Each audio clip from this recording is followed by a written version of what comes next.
That's going to be good on the bods. Right. Now Michael drawing for turn. Seachrome Coast into Giver of Runes. This is good. No You just pass top deck. That's Giver of Runes. Jonathan still has perfect information about Michael's hand. And now to see where he's going with this. Which means Michael didn't draw a land. Oh yeah, unfortunately. Now he has to hope to draw another land.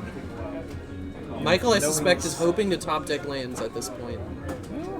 At least one or two, so that he can get those Unsettled Mariners and the Jonathan passing with all no lands. Choosing to attack with the Giver of Runes, leaving it open. Well, it can't protect itself anyway, so. Yeah. It is not Mother of Runes. Jonathan will be fetching. Putting Jonathan, I would almost argue against attacking Grixis Death Shadow at this early stage for such low life total amounts. Yeah, attacking here feels a bit off. Forced? Yeah, it feels a bit forced. He'll be playing that in tapped.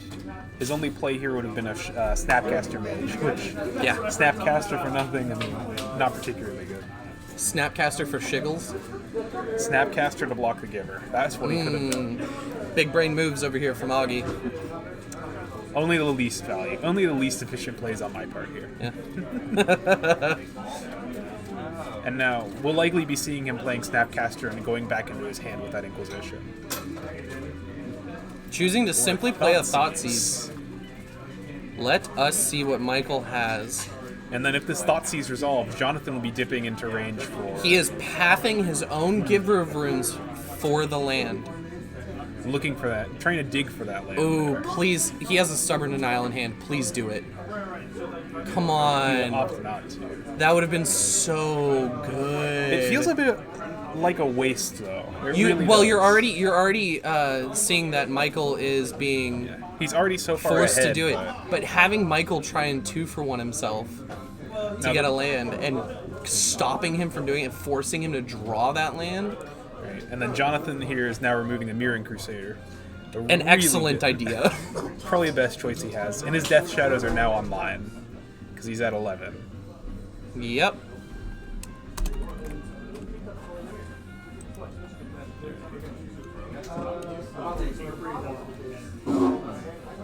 So, shocking into Steam Zones, going down to 9. Ooh. He is hurting himself with the intention of getting value out of it. I love it. He's passing turn with 2 mana open. Now Michael, he's in a bit of a dire situation here. Still hasn't drawn that land. Has to. Plays an Unsettled Mariner. Now, for the stream, just in case, what was Unsettled Mariner do? Because you, Augie, totally know. It's a blue and a white for a creature shapeshifter. It has the ability that says any spell that targets you or a creature you control costs 1 more. And it is a 2/2. That is. Please don't let him come back here. Oh Lord, no. I don't need to be told that everything I'm saying is absolutely wrong. Probably just not accurate. Don't worry, I know that I'm wrong. Alright, so I just like sharing my opinions. Jonathan just passed priority on the Unsettled Mariner, allowing it to resolve there. Yeah? Going to his what else turn. is he going to do? Fatal push it in response? Can't do that until it hits the battlefield. Instead, be going Gurmag for the Gurmag Angler. Angler. And he has the protection from the Stubborn Denial here. Indeed he does. It's now the ball is entirely in Michael's court to figure out what he can do in response. Another Settled Mariner. Michael, notably, stuck on 2 lands. This is going to be the death of him. Likely is. It's a bit unfortunate for Michael that he can't rip any more lands off the top. But hey, that's what you got to deal with in Magic. Sometimes you get flooded, sometimes you get screwed, but at the end of the day... Now, Jonathan does have to be careful here because he is getting to a rather low life total. Yes, that is true. He's choosing to target Michael's library, which would cost 2 more, I believe, because it's target player's library. Jonathan going into read just to be sure. Yes. Whenever you or a permanent you control becomes the target of a spell or ability an opponent controls, counter that spell or ability unless its controller pays 1. Now let's read what Mishra's Bauble does. Look at target player's library. A slight misplay on his part.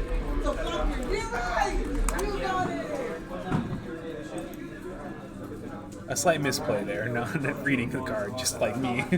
Yep.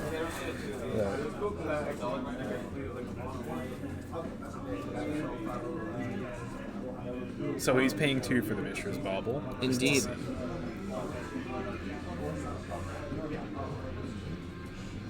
Michael is drawing a land. This could open the game up.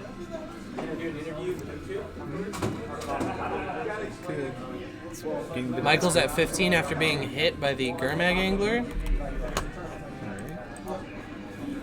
Swinging in with both of the Unsettled Mariners for 4 damage, sending Jonathan screaming down to 5 life. Now he has to be really careful here, because his life total is getting really low. He's likely going to have to keep them. Oh, that Thalia Garden of huge. Thraben.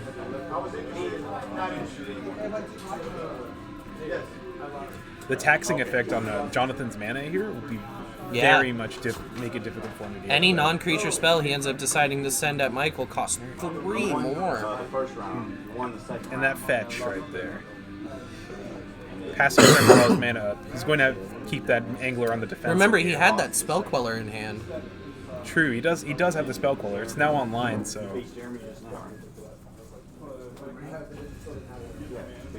But he is. I'm interested in seeing where this game goes. He has no easy way to get into the red zone with Michael. Yeah, no, and he really there's no doesn't. easy way for Jonathan to actually remove any of the threats, because if it was to play any spell, it costs 3 more to be targeted any of his creatures. It's wild. He'd need like a damnation. Jonathan does play a Wrath of Gods in his sideboard, so he'd probably be hoping to see this right about now. Jonathan plays a white Wrath of God. Oh no, in his Grixis sideboard. Go the Anger of the Gods. My mistake. He might have brought it in. Simply doesn't have it in hand and is biding his time waiting Playing for another Mishra's Bauble. Forgetting about the tax from Thalia. Does anyone really remember when they're being taxed? I do. I have to remember my Aether Vial triggers for the longest time. Oof.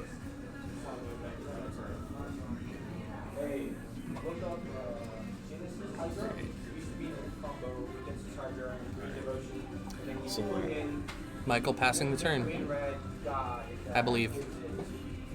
Jonathan cracking his fetch, choosing not to. he can't crack that. It'll just Puts him to 4. puts him to 4. He'll likely have to go. He's likely going to have to go for a basic Or a tapped shock, yeah. So grabs a swamp off the Bloodstained Mire. Spell Queller, Spell just Queller. thrown in there for the added value. No, it's a flying threat, so Yeah. now he has a 2-turn clock on Jonathan. No. If Michael swung out, Jonathan's dead. Yeah.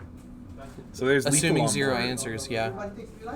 Because he can only block And 1, and that's 4 coming in off the side and 2 Fatal in the Push air. would cost 3 mana on top of its regular cost. Yeah. So Jonathan doesn't have the mana Jonathan's for just it. dead. And Jonathan that's scoops it up, and blue-white tempo takes the round. Well, let's see if we can talk to Michael about his deck.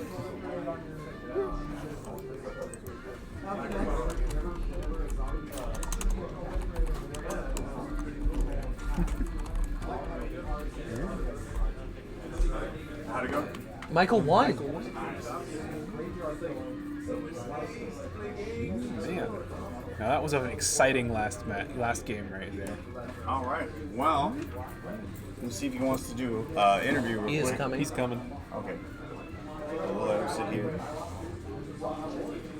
All right. That was a roller coaster. of So a that's game going to right wrap there. up our rounds for today. We're going to have an interview with our winner of round 3. And here he comes now.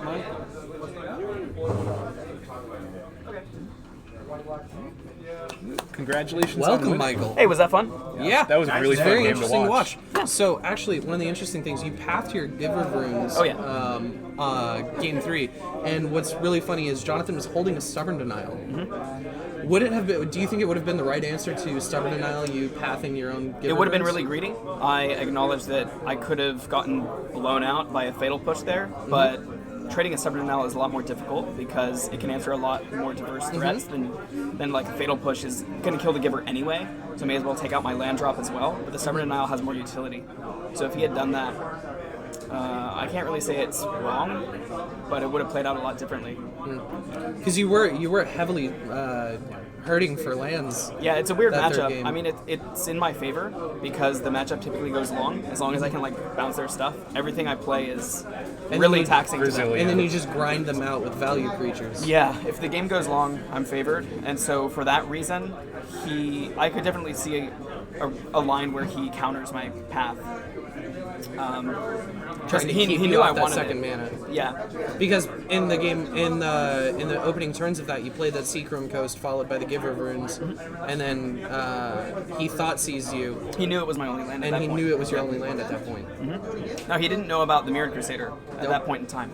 So that's what I was trying to get to a turn 3 Because he Mirrored can't Crusader. remove it Yeah. with any cards in his deck. Unless he brought in Liliana the Veil, yeah. Or Liliana's Triumph. Or if he double blocked with a Snapcaster. Yeah, well, no, that wouldn't do it. Is it? Because 2 power, 1 toughness, first strike. Well, it has double strike, so I could kill both, and he would need 3 of them. A bit difficult. Yeah. That'd be quite the turn. Yeah. 3 Snapcaster Mages just to block. Or if Every he, single card in my deck is difficult for him to deal with. It's either taxing or it's just annoying. Yeah, we were looking- or it just kills him. yeah, we could you know? see that by the end of game 3. You Yeah. had the 2 Unsettled Mariners, Mariners and and the the Thalia, and Thalia. they're- Whereas, like, there's so many cards in his deck I just don't care about, and I'm not going to play around. yeah, you have no reason to really be worried about his removal, like, honestly. He has 8 cards that I care about. And it's 4 Death Shadows and 4 Gurmag Anglers. Yep. Reflector Mage is really good against Gurmag Angler. Definitely. No, Because they in sink game so much in the 2, cost. I drew Rest in Peace, and I just didn't show it to him. Because that turn, I Reflector Mage his Gurmag Angler. I was going to land the Rest in Peace the following turn, possibly, so that he could never get it back. But I'm not even sure I would have committed to playing the Rest in Peace just so he doesn't see it. It's really good. You had it was a really commanding matchup following the sideboards. Yeah. I don't know what he brings in. So the Royal Scions, I played this matchup in round 1, and the Royal Scions beat me the game. It created this weird sub-game where I either had to commit to killing the Royal Scions or getting value out of my sword trigger. Because when you hit a Planeswalker with the sword, it doesn't trigger. Yep. And I got blown out by an Engineered Explosive because I decided when Scions was at 4, I hit him for 4 so I could buy back Thalia, which is usually like one of the best things you can do. But he had exactly EE, and Engineered Explosives has a weird interaction. You can cast it for like 1 or 0. If there's like 2 taxes on the board, you can cast it for less, and the tax makes it cost more. And as long as you pay the tax with a different color, you're getting the charge counters you would have paid for it anyway. So, like, savvy players will announce, like, casting it for 1 and then Paying the taxes. paying the tax to make the second. With different colors. Now, you could actually pay 2 and then 1 extra of the same color, but if you know what you're doing, you wouldn't do that. And we saw a really interesting interaction with Unsettled Mariner in the form of Mishra's Bauble in Game 3. Where Yeah, he touched my deck, and if I hadn't reacted in time enough, it would have been like a game rules violation on his Yeah. part. So I have to be really careful. Mishra's Bauble is a weird card. It probably shouldn't be in the format for reasons like that. It really... Because it does say target player and it makes Unsettled Mariner. It creates situations that are really dangerous for both players. For example, if I lift up a card but I accidentally see it, then I get hit That by game it. rules. But if they insist that I pick it up because it's my deck and Yeah. all that, now sometimes they don't want to pick it up because they could accidentally push one of the cards More below cards, it. yeah. It's a card that shouldn't exist in the format, or even in Magic, in my opinion. I mean, it's extremely It's fair fun. and extremely safe love, on I love online. how skill intensive it is with fetch lands and Street Wraith and all that stuff. Because we did see him using it at certain times to determine whether or not he was going to Mishra's play a Bauble fetch or is a not. card that makes perfect sense if you're designing a game that it doesn't have a paper analog. If it were just an online game, Mishra's Yep. Bauble is a great card. Yep. But it creates really weird situations. that just shouldn't happen. Yeah, that makes sense. I saw that. Well, guys, we appreciate you. It's been a really great tournament. Michael, you got any closing statements? Hi. You're so wise. I usually expect you to blow our minds. All right. You blew my mind with the EE stuff. With the what? With With the the stuff about engineered explosives. Okay. Oh, yeah. Well, That's guys, it. we appreciate y'all.